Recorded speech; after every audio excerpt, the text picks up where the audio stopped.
کوئی مطلب نہیں، تو پھر اللہ تو اس سے راضی ہو ہی جاتا ہے اور اللہ ان ناراض لوگوں کو بھی راضی کر دیتا ہے۔ آپ دیکھیں گے کہ شروعات میں لوگ مخالفت کرتے ہیں کہ یہ کام اچھا نہیں کیا، یہ کام اچھا نہیں کیا، ایسا ہونا چاہیے،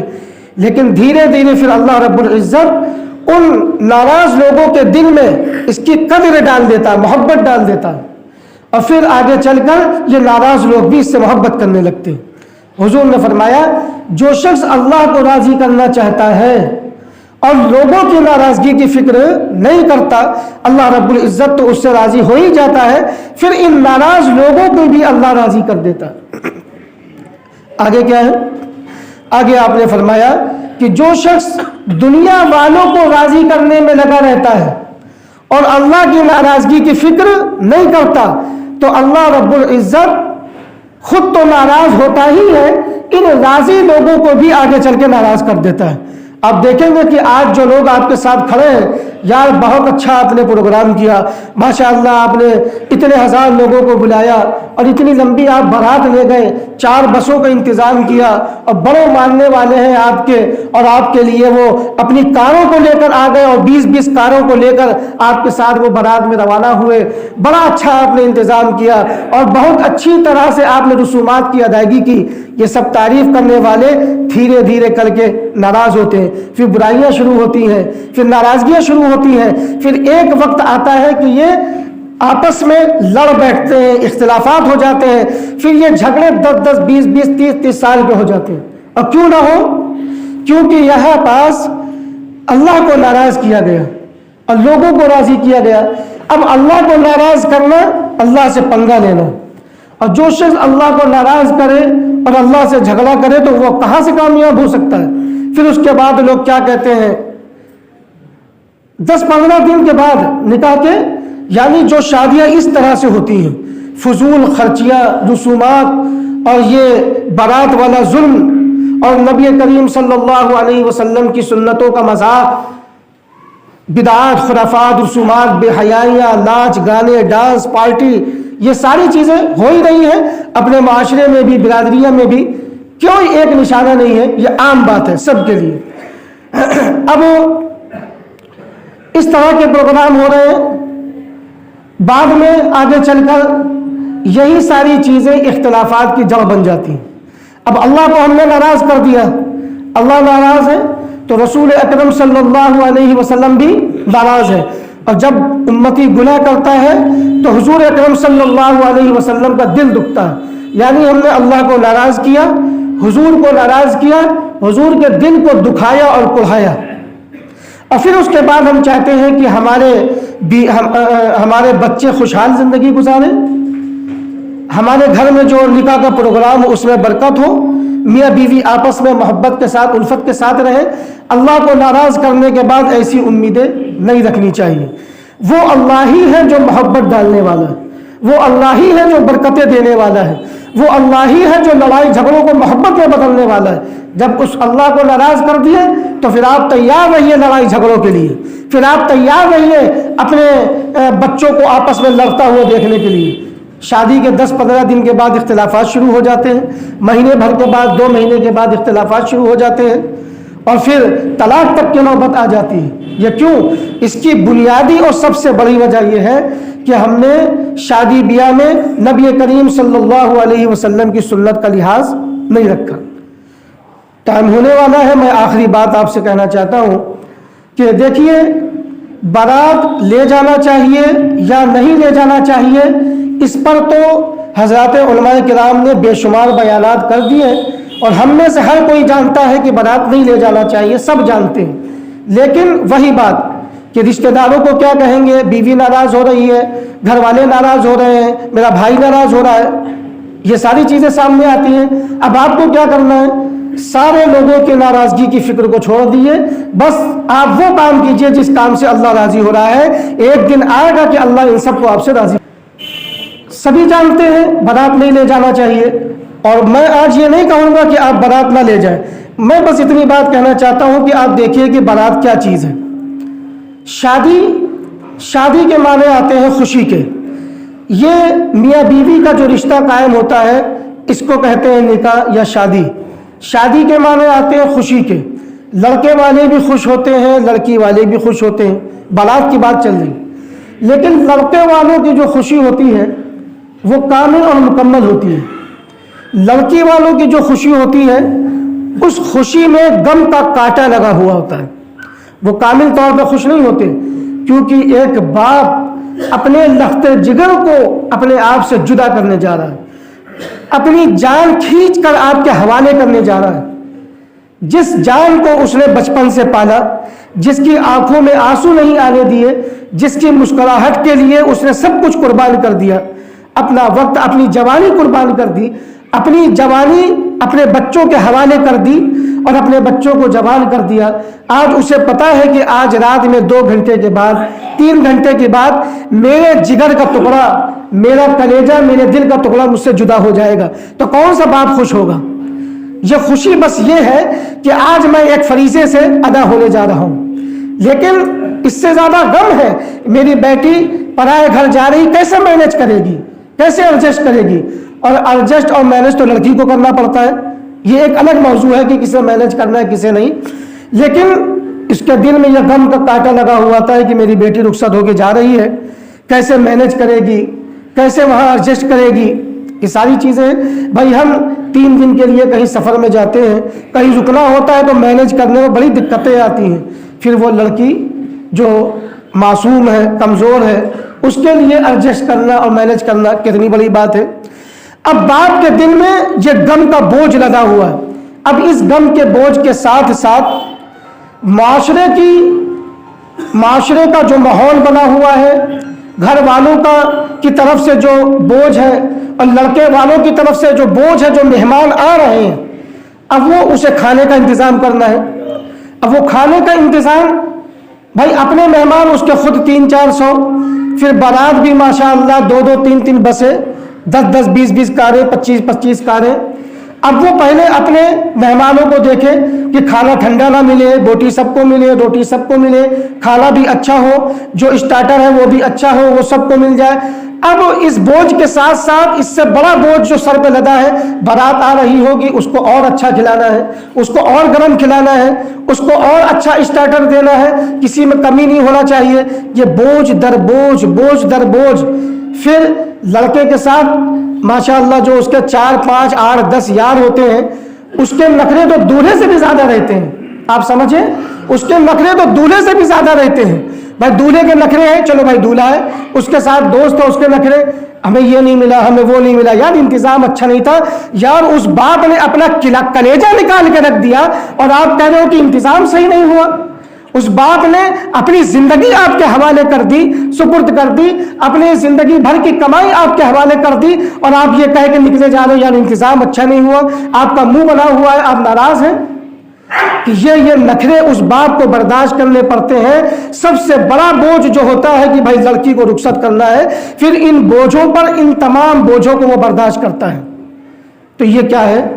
یہ ظلم نہیں ہے، یہ ظلم ہے، یہ ظلم ہے۔ نبی کریم صلی اللہ علیہ وسلم کی تعلیمات کو آپ دیکھیے، صحابہ کرام کی تعلیمات کو آپ دیکھیے، کہیں سے آپ کو یہ ظلم کرتا ہوا کوئی نظر نہیں آئے گا، لیکن آج ہم یہ ظلم کر رہے ہیں۔ چلیے 8-10 لوگ چلے گئے، 10-12 لوگ چلے گئے، 5-6 عورتیں چلی گئیں، 5-6 بڑے مرد چلے گئے گھر کے، اور لڑکی والوں نے تھوڑا سا انتظام کر دیا، کھانا پینا ہو گیا، اچھی بات ہے، کوئی مسئلہ نہیں، لیکن یہ جو طوفان بدتمیزی برپا ہے، طوفان جہالت برپا ہے کہ 200-200 300-300 براتی، 2 بسیں، 4 بسیں، 10-10 کاریں، 20-20 کاریں، شریعت مطہرہ اس کی بالکل اجازت نہیں دیتی، یہ ظلم ہے۔ باپ مجبوراً کھانے کا انتظام کرتا ہے، اور حضور نے فرمایا کہ تمہارے لیے جائز ہی نہیں ہے کسی کی خوش دلی کے بغیر اس کا کھانا کھا لو۔ تو یہ جو باراتی اتنی بڑی بڑی بارات لے کر کھانا کھانے آتے ہیں، شریعت مطہرہ کی روشنی میں یہ بات اور مسئلہ بتانا چاہتا ہوں، یہ کھانا بالکل بھی جائز نہیں ہے، بالکل بھی جائز نہیں۔ اس لیے آپ سمجھیں کہ یہ بارات صرف بارات نہیں، یہ بارات باپ کے اوپر ظلم ہے، لڑکی والوں پر ظلم ہے۔ اللہ تعالی ہم سب کو اس کی توفیق عطا فرمائے کہ ہم اس بڑے گناہ سے، بارات جیسے ظلم سے اپنے آپ کو بچا لے جائیں۔ اللہ تعالی ہم سب کو نبی کریم صلی اللہ علیہ وسلم کی تعلیمات کے مطابق زندگی گزارنے کی توفیق عطا فرمائے۔ وآخر دعوانا ان الحمد للہ رب العالمین۔ بسم اللہ الرحمن الرحیم۔ دسمبر کی پہلی تاریخ سن 2023 بروز جمعہ مسجد شیخ ہمایوں میں بارات کے تعلق سے بیان کیا گیا۔ چونکہ ٹائم کم تھا اس وجہ سے پوری وضاحت سامنے نہیں آ سکی، اور ایسا محسوس ہوا کہ مسئلے کا ایک رخ سامنے آیا ہے، دوسرا رخ سامنے نہیں آ سکا۔ مناسب معلوم ہوا کہ اس کی تھوڑی وضاحت کر دی جائے اور مسئلے کے دونوں رخوں کو واضح کر دیا جائے۔ دیکھیے، بارات کی شرعاً کوئی اصل نہیں، اور نہ سنت سے نہ کسی حدیث سے اس کا کوئی ثبوت ملتا ہے۔ ہاں، اگر لڑکی کے گھر والے صاحب حیثیت ہوں، صاحب وسعت ہوں، اور وہ اپنی خوشی سے، اپنی مرضی سے، بغیر کسی دباؤ کے لڑکے والوں کو اپنے دروازے پر بلا کر ان کی مہمان نوازی کرنا چاہیں، اور جو لڑکے والے ہیں ان کا لڑکی والوں پر کوئی دباؤ بھی نہ ہو، یعنی لڑکے والے یہ دباؤ نہ بنا رہے ہوں کہ بھائی ہمیں تو بارات لانا ہے، آپ چاہے جس طرح انتظام کریں، اور لڑکی والے جتنی تعداد باراتیوں کی اپنی خوشی سے متعین کر دیں کہ بھائی آپ اتنے باراتی لائیے گا، اور اتنی ہی تعداد بارات میں آئے بھی جتنی تعداد متعین کی گئی ہے۔ لڑکے والوں کی طرف سے یہ اصرار نہ ہو کہ ہم اس سے زیادہ لوگ لائیں گے،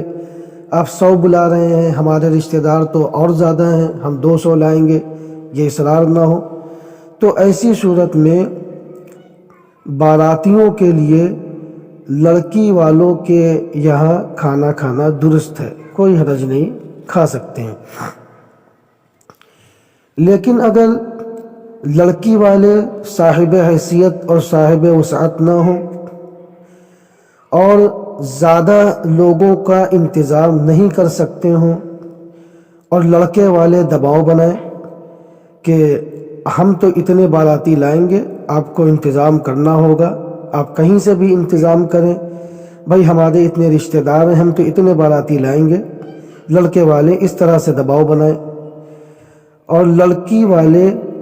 مجبوری میں قرضہ وغیرہ لے کر انتظام کر دیں، تو ایسی صورت میں باراتیوں کے لیے کھانا کھانا درست نہیں ہوگا، کیونکہ یہ بلا وجہ کا بوجھ ڈالا جا رہا ہے جس کی شریعت اجازت نہیں دیتی۔ اور نبی کریم صلی اللہ علیہ وسلم نے ارشاد فرمایا کہ کسی کی مرضی کے بغیر اس کی چیز استعمال کرنا یا اس کا کھانا کھانا جائز نہیں۔